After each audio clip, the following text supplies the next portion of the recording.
মহিলার মলদ্বার থেকে উদ্ধার ৩টি সোনার বিস্কুট। জেলা উত্তর চব্বিশ পরগনা দক্ষিণবঙ্গ সীমান্তের অন্তর্গত আইসিপি পেট্রোপোল ১৪৫ ব্যাটালিয়নের সতর্ক বিএসএফ জওয়ানরা সোনা পাচারের চেষ্টা ব্যর্থ করল এক বাংলাদেশি মহিলার। ৩টি সোনার বিস্কুটসহ একজন বাংলাদেশি মহিলা ভ্রমণকারীকে গ্রেপ্তার করল বিএসএফ জওয়ানরা। এই সোনার বিস্কুটগুলো মহিলা তার শরীরে লুকিয়ে বাংলাদেশ থেকে ভারত পাচার করত। আটক করা সোনার বিস্কুটগুলির ওজন ৩৫২.৭৩০ গ্রাম এবং যার আনুমানিক বাজার মূল্য ২৫,৯০,৮০২ টাকা। উল্লেখ্য ২৩ মে বিএসএফও ৮৫ লক্ষ টাকা মূল্যের ১.২ কেজি সোনা বাজেয়াপ্ত করেছিল। তথ্য অনুযায়ী একজন বাংলাদেশি যাত্রীর তল্লাশির সময় বিএসএফ জওয়ানরা মেটাল ডিটেক্টর ব্যবহার করে একজন মহিলা যাত্রীর নিচের অংশে কিছু ধাতব পদার্থের উপস্থিতি শনাক্ত করে। মহিলা কনস্টেবল তাকে পুঙ্খানুপুঙ্খ পরীক্ষার জন্য কাছের একটি টয়লেটে নিয়ে যান।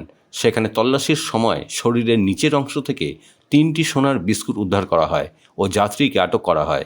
গ্রেফতারকৃত যাত্রী হলেন হাসি খানাম। পানা নামের এক বাংলাদেশি তাকে বাংলাদেশ থেকে ভারতে ৩ পিস সোনার বিস্কুট নিয়ে যেতে বলে, কিন্তু আইসিপি পেট্রোপোলে বিএসএফ চেকপয়েন্টে পৌঁছালে বিএসএফ কর্মীরা তাকে সোনার বিস্কুট সহ ধরে ফেলে।